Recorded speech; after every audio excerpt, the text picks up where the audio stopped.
तो दोस्तों अपन बात कर रहे थे उत्तराखंड के फेयर एंड फेस्टिवल की। तो उसी क्लास को आगे करते हैं। लाइट की वजह से थोड़ा इश्यू हो गया था। तो इसकी ट्रिक अपन ने जानी थी कि कढ़ाई में क्या है, तौल कर घी डाला जाता है और रोज यानी कि फूल होता है उसको हिलाकर क्या जाता है, वापिस हरा कर दिया जाता है और वैकुंठ जो देवता है उसको पूर्ण ग्रहित किया जाता है। ठीक है दोस्तों, ये आपकी ट्रिक थी। तो इसको इस ट्रिक को वापस रिपीट कर दी मैंने। तो आगे अपन अपने नेक्स्ट राज्य पर चलते हैं। वो कौन सा है आपका, त्रिपुरा राज्य की। तो त्रिपुरा में पूरा आ रहा है तो उसके माध्यम से अपन ट्रिक को कंप्लीट करेंगे। तो पूरा जैसे ही पूरा आ रहा है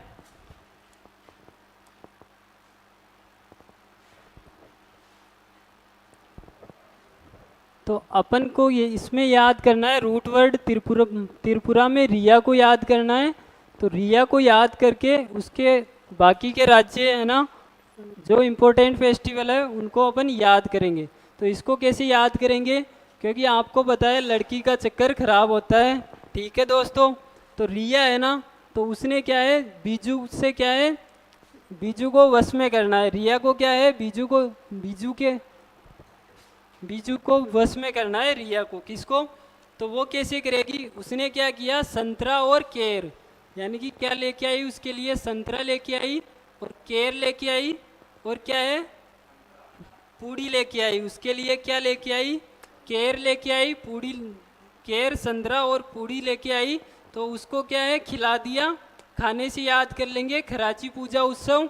तो उसने क्या कर दिया, जैसे ही उसने वो खाया है ना, और उसके बाद में जैसे ही रिया ने पलक झपकाई। ठीक है दोस्तों, रिया ने क्या कर दी, जैसे ही पलक झपकाई तो उसने क्या कर दी, जो नीरमहल की जागीरी थी ना, होजागिरी से आपका कौन सा है, जागीरी। तो नीरमहल की जागीरी उसको दे दी। किसको दे दी, रिया को दे दी, नीरमहल की जागीरी दे दी। और फिर बाद में क्या बचा, अशोक की तरह उसने क्या कर दिया, शोक ही किया। ठीक है दोस्तों, अशोक के बारे में पता होगा कि अशोक ने कलिंग युद्ध के बाद में कोई भी युद्ध नहीं लड़ा था, उसने सब कुछ छोड़ दिया था। तो उसको क्या शौक हो गया था। तो यह आपकी ट्रिक है। इस ट्रिक को लिख देता हूँ कि इसमें रूट वर्ड है आपका कौन सा, रिया। ठीक है दोस्तों, इसमें क्या संतरा से संतरा हो जाएगा, संतरा और केर खाकर। तो रिया ने बीजू के लिए क्या क्या लेके आया था, संतरा लेके आया था, केर लेके आया था और क्या लेके आया था, पूड़ी लेके आया था। ठीक है, तो इनको क्या कहा, उसने खा लिया। जैसे ही खाकर यानी कि केर संतरा और पूड़ी खाकर उसने जैसे ही रिया ने क्या, जैसे ही रिया ने पलक झपकाई। तो यहाँ से पलक से अपन याद करेंगे कि पिलाक उत्सव होता है। तो पलक झपकाई तो बीजू ने क्या कर दिया, अपने नीरमहल की जो जागीरी,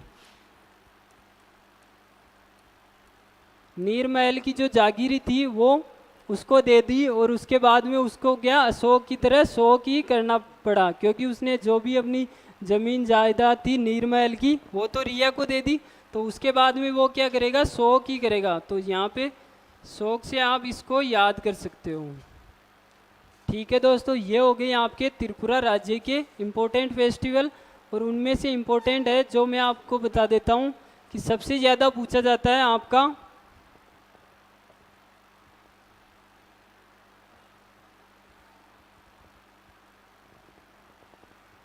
सबसे इम्पोर्टेंट है खारची पूजा।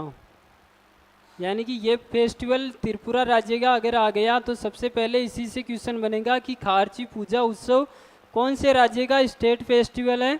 तो वो कौन से राज्य का है, त्रिपुरा राज्य का। उसके बाद में इम्पोर्टेंट हो जाता है आपका खम्पई। और उसके बाद में हो जाता है होजागिरी।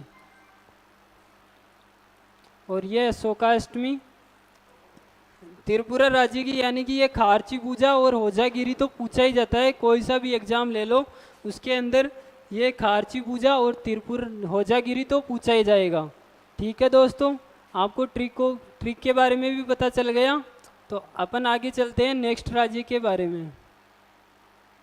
तो ये नेक्स्ट राज्य नहीं है, अब कुछ क्वेश्चन दे रखे हैं, वो क्वेश्चन अपन चेक करेंगे। तो पहला क्वेश्चन है, which is the most popular festival among the Garo tribe of Meghalaya. तो मेघालय की गारो जनजाति के बीच सबसे लोकप्रिय त्यौहार कौन सा है? तो मेघालय में आपको घायल से बताया था कि उसका गला घायल हो जाएगा, तो मेघालय से घायल से आपने वांगला को याद किया था, तो कौन सा इसका आंसर हो जाएगा? वांगला फेस्टिवल, जो कि कौन सी जनजाति द्वारा मनाया जाता है? गारो जनजाति। ठीक है दोस्तों, उसके बाद में आता है बोनालू फेस्टिवल। दूसरा क्वेश्चन है, the festival Bonalu is celebrated in which of the following state in India? Bonalu त्यौहार भारत के निम्नलिखित में से किस राज्य में मनाया जाता है? यह आपका क्वेश्चन पूछा गया था एसएससी जीडी 2023 में। तो इसका आंसर हो जाएगा, मैंने आपको ट्रिक क्या बताई थी कि जो मेदराम बलाई है ना तेलंगाना में, उसने क्या किया था, तो उसको खाने के लिए बोला था, तो उसने क्या बोला था, ना तो मैं मक्का बनाऊंगा, ना मैं गोभी बनाऊंगा, और बतूरा बनाऊंगा, और बतूरा ही बनाऊंगा। तो बोनालू हो जाएगा आपका कौन सा फेस्टिवल, कौन से राज्य से? तेलंगाना राज्य से। ठीक है दोस्तों, इसमें ऑप्शन डी हो जाएगा। उसके आगे अपन बात करते हैं तीसरा question, days is a festival of the tribal population of Jharkhand, यानी कि झारखंड के आदिवासी आबादी का एक त्यौहार है। कौन सा? झारखंड का कौन सा है? सरहुल हो जाएगा। ठीक है दोस्तों, ये झारखंड में भी मनाया जाता है और बिहार में भी मनाया जाता है। ठीक है दोस्तों, और ये क्वेश्चन आपके आरपीएफ एसआई जो अभी दिसंबर में होगा उसमें भी पूछा गया था 2018 वाले में। चौथा क्वेश्चन है, the unique festival of flower Bathukamma is a colourful and vibrant festival of days and is celebrated by women with flowers that grow exclusively in each region, यानी कि फूलों का अनोखा त्यौहार है कौन सा? बतुकम्मा। और ये कौन से राज्य में मनाया जाता है, ऐसा ये पूछना चाहता है। और ये मोस्टली किसके द्वारा मनाया जाता है? ये महिलाओं के द्वारा मनाया जाता है, महिलाओं के द्वारा मनाया जाता है, और उगने वाले फूल भी इसमें शामिल होते हैं। ठीक है दोस्तों, तो इसका आंसर हो जाएगा, इसका क्या आंसर हो जाएगा? वही तेलंगाना हो जाएगा, कि उसने क्या बताया था कि मैं बतूरा बनाऊंगा। तो बतुकम्मा और बोनालू दोनों इसके हो गए तेलंगाना राज्य के, तो इसका आंसर कौन सा हो जाएगा? तेलंगाना राज्य। ठीक है दोस्तों, उसके आगे अपन बात करेंगे कि the Wangala festival is primarily celebrated in, कौन से राज्य में वांगला महोत्सव मनाया जाता है? ये आपके एसएससी एमटीएस 2023 का क्वेश्चन है। तो मैंने बताया था कि अभी क्या है, गला किसका गला घायल हो जाता है। ठीक है, तो कौन सा? मेघालय से। आपका आंसर कौन सा हो जाएगा? मेघालय। ठीक है दोस्तों, और आपका लास्ट क्वेश्चन कौन सा है? रण festival is a celebrated in, कौन से, यानी कि रण महोत्सव कौन से राज्य में मनाया जाता है? ठीक है दोस्तों, तो रण आपको पता होगा, कच्छ का रण वैसे भी याद कर सकते हो।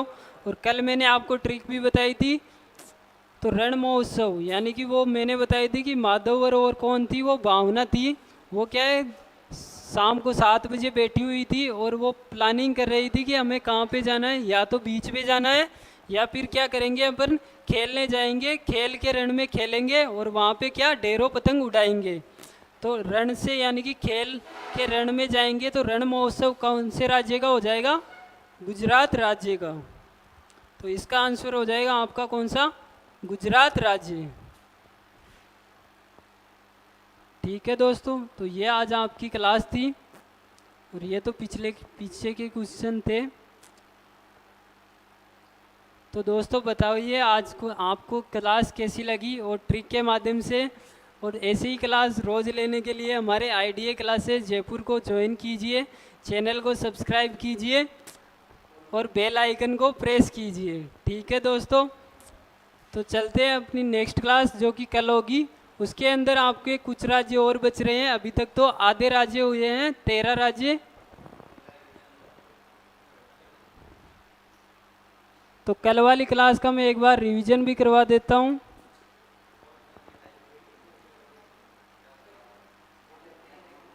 या फिर मैं आज आपको एक चीज़ बता देता हूँ।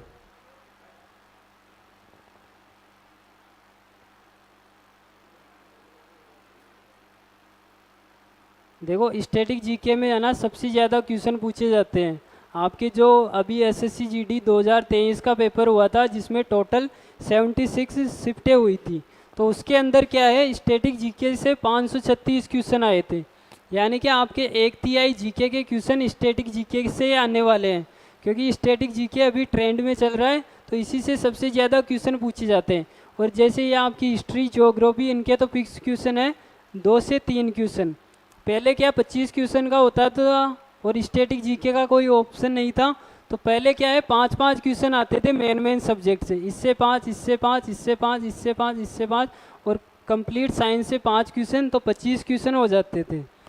अब क्या है जैसे क्या है कंपटीशन बढ़ गया है, तो उसके माध्यम से पेपर को भी थोड़ा हार्ड बनाया जाता है, तो आर्ट एंड कल्चर को स्टैटिक जीके में जोड़ के आपको पढ़ाया जाता है, और उसी से सबसे ज़्यादा क्वेश्चन पूछे जा रहे हैं अभी रिसेंट के एग्ज़ामों में। ठीक है दोस्तों, अब मैं आपको बता देता हूँ कि आपको जो भी अपना एग्ज़ाम है एसएससी जीडी 2023 जो 25 का होगा जनवरी में, तो उसमें आपको पेपर को अटेम्प्ट कैसे करना है। ठीक है दोस्तों, तो पेपर को अटेम्प्ट कैसे करना है आपको पता होगा कि 1 घंटे के अंदर आते हैं आपके 80 क्वेश्चन आते हैं, तो उसको अटेम्प्ट कैसे करोगे। टाइम आपको वैसे लग रहा है कि बहुत कम टाइम है 80 क्वेश्चन के लिए, लेकिन जो बंदा एसएससी सीजीएल या सीपीओ एमटीएस की तैयारी कर रहा है ना, तो वो बंदा है ना इस पेपर को 45 मिनट लास्ट में ख़त्म कर देता है।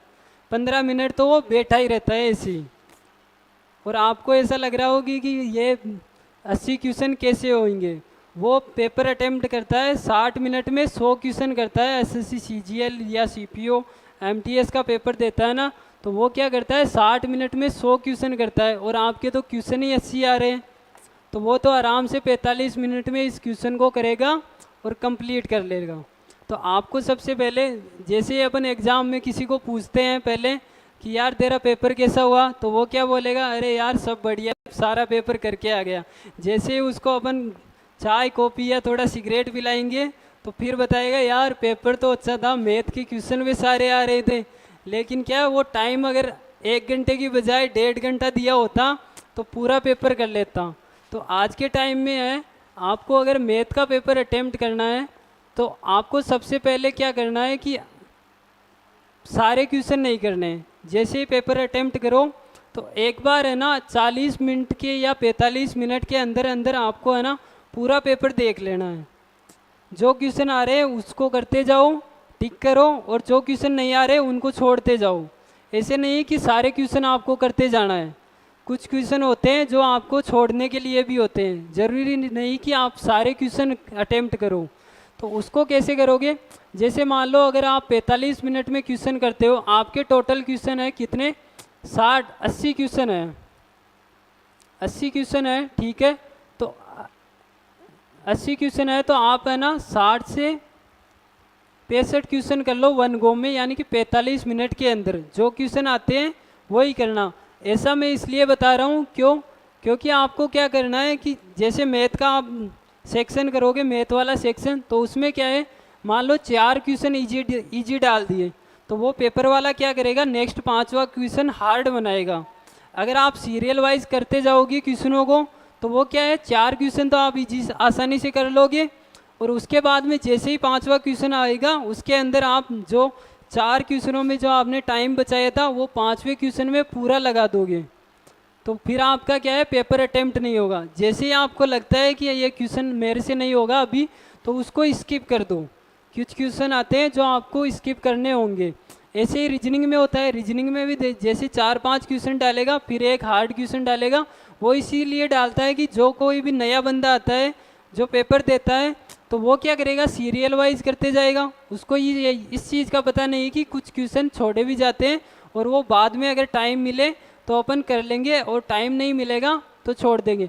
अब जैसे कोई मान लो कि नया बंदा है, वो मैथ रीजनिंग उसको आती है, बेसिक भी क्लियर है, मैथ का स्टूडेंट है कुछ भी मान लो, लेकिन वो क्या करेगा कि मैं तो मैथ के क्वेश्चन करते जाऊंगा और उसका 1 घंटा उसी में ख़त्म हो जाएगा। तो सबसे पहले आप क्या करो कि है ना 1 घंटे में यानी कि 7 से 8 मिनट में आप पहले जीके को कवर कर लो। ठीक है, 7 से 8 मिनट में एक बार देख लो कौन कौन से क्वेश्चन आ रहे हैं नहीं आ रहे। जितना तेज़ करोगे उतना आपके फ़ायदा होगा, क्योंकि वापस भी आप क्वेश्चनों को देख लोगे और हिंदी इंग्लिश में जो कोई भी अच्छी लगे उसको चूज़ कर लो। अगर आपको दोनों आती है तो एक बार जैसे लास्ट में टाइम मिले तो दोनों को देख लो और ऐसे चेक करो कि मेरे इंग्लिश में ज़्यादा मार्क्स आ रहे हैं या हिंदी में ज़्यादा मार्क्स आ रहे हैं। तो उसके हिसाब से उसको टिक करो, इंग्लिश वाले हिंदी वाले को, और उसको कर लो। ठीक है दोस्तों, इसको भी 7 से 8 मिनट के अंदर कर लो। यानी ये आपके हो जाएंगे 15 मिनट के अंदर सारा जीके और इंग्लिश का हो जाएगा। उसके बाद में आप करो मैथ और रीजनिंग को। जैसे ही इसको आप करने की कोशिश करो, 20 मिनट को इसमें और 20 मिनट इसमें लगा के कर लो। ऐसा नहीं करना है कि आप पूरा करो, इसको 15 से 20 मिनट के अंदर कर लो। ठीक है, और क्या है, वन गो में करो, जो आते हैं उनको करो और बाकी के छोड़ते चलो। उसके बाद में आपके 5 से 10 मिनट बचेगी, उसके अंदर आप जो जिन जिन क्वेश्चन को आपने छोड़ा है उनको आप एक बार रिवीजन कर लो। अब मैं आपको मैथ के लिए ट्रिक बताता हूँ कि मैथ के पेपर को अटेम्प्ट करने के लिए, तो उसके लिए अपन जल्दी कुछ वीडियोज लाएंगे कि मैथ का पेपर कैसे सोल्व करते हैं। तो आप सबसे पहले मैथ के लिए चेक किया करो कि मैथ में कुछ मेथड्स लगते हैं डायरेक्ट करने के। जैसे हो गया मैथ में आपका सबसे ज़्यादा लगता है यूनिट डिजिट।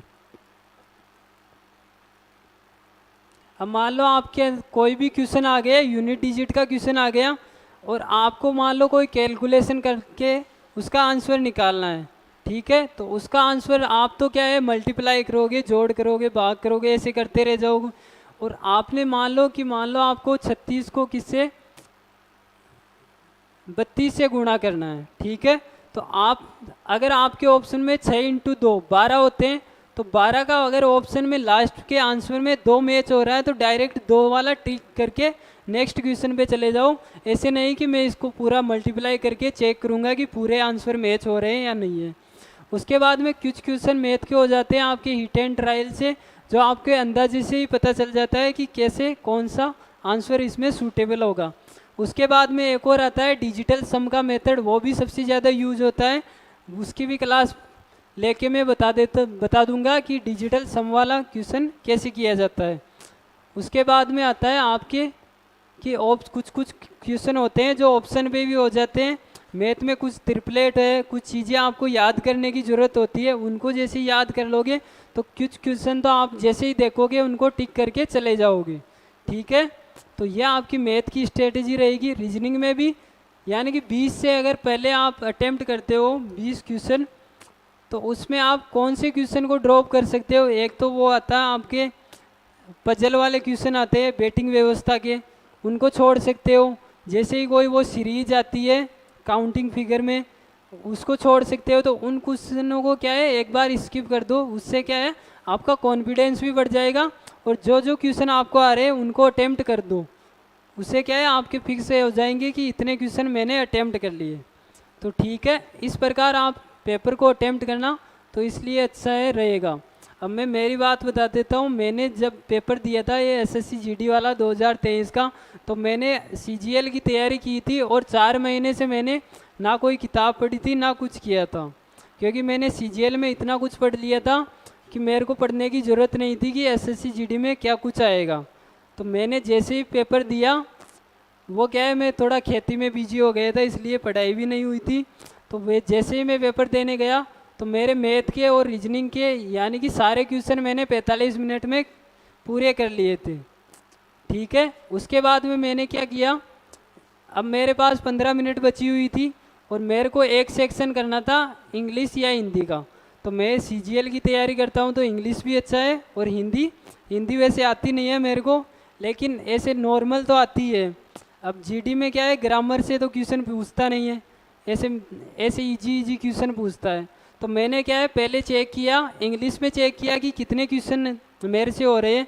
तो मैंने देखा मेरे क्वेश्चन हो रहे थे इंग्लिश में यानी कि 17 क्वेश्चन ही हो रहे थे। और जैसे ही मैंने हिंदी का निकाल के देखा तो उसके अंदर मेरे 19 क्वेश्चन हो रहे थे। तो मैंने देखा भाई 2 क्वेश्चन का लॉस क्यों किया जाए, अपन हिंदी को चूज़ करके हिंदी वाले क्वेश्चन मैंने कर दिए और वो पूरे सही थे। तो मेरे है ना एसएससी जीडी में आए थे 145 नंबर और नॉर्मलाइजेशन होके वो हो गए थे 155। 10 क्वेश्चन 10 नंबर बढ़ गए थे। ठीक है, तो ये आज आपकी क्लास थी जिसके अंदर मैंने आपको एसएससी जीडी के एग्ज़ाम पैटर्न के बारे में भी बता दिया। और तैयारी करो और मैथ रीजनिंग पे थोड़ा ज़्यादा फोकस करो। अगर आपकी स्पीड नहीं है तो डेली आधा घंटा कैलकुलेशन को दो, कैलकुलेशन करते जाओ, कुछ भी करो, जैसे रैंडम नंबर उठाओ उनका जोड़ गुणा भाग करो, वो भी ट्रिक के माध्यम से करना है, ऐसे नहीं अपन पहले करते थे उसके माध्यम से नहीं करना है, ट्रिक के माध्यम से करो। और जैसे भी आप क्वेश्चन करते हो, मैथ का क्वेश्चन करते हो, तो उसके पहले आप सोचा करो कि अगर आपको सोचने में टाइम लगता है तो वो कोई इश्यू नहीं है, लेकिन थोड़े दिन सोचोगे तो आपको उसको ऐसे देखा करो कि जो भी क्वेश्चन करो कि उसको मैं जल्दी कैसे करता हूँ। सॉल्यूशन से मतलब नहीं है, आपने बेसिक पढ़ा हुआ होगा कि मैं बेसिक से कर लूँगा, बेसिक से वो टाइम लेगा, लेकिन आप माइंड में पहले क्वेश्चन को अटेम्प्ट करो तो ऐसे देखा करो, या आप घर पे करते हो उसके लिए बता रहा हूँ कि ये इजी कैसे कर सकता हूँ मैं, ये सोच के क्वेश्चन को सॉल्व किया करो कि सबसे पहले मैं इसको कैसे इजी तरीके से कर सकता हूँ।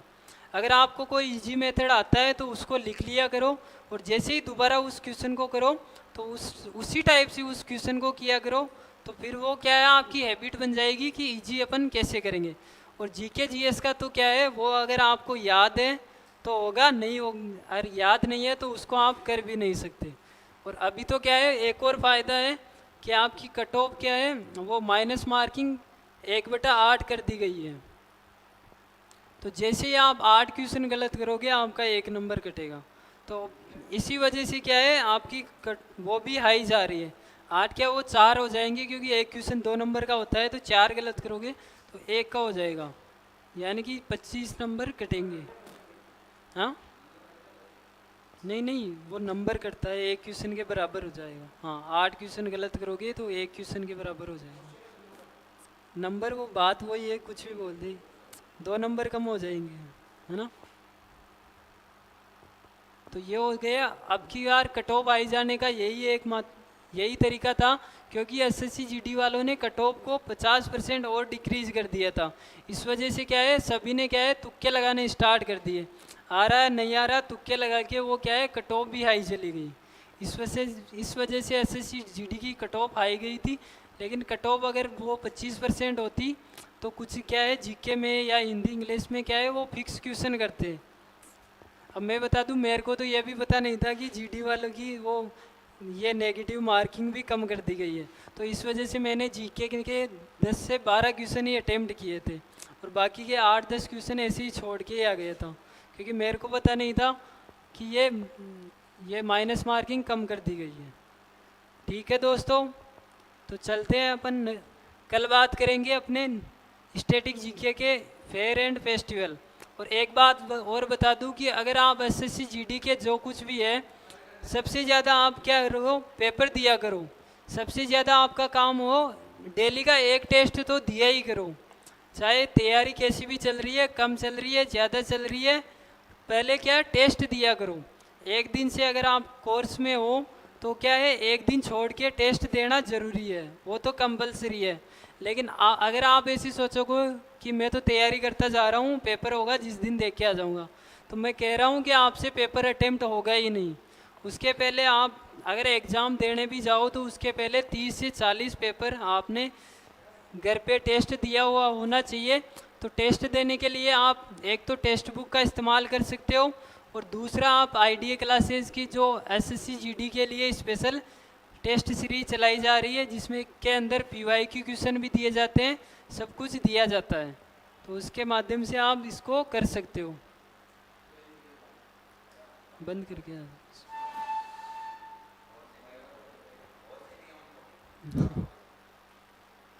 संपत सर।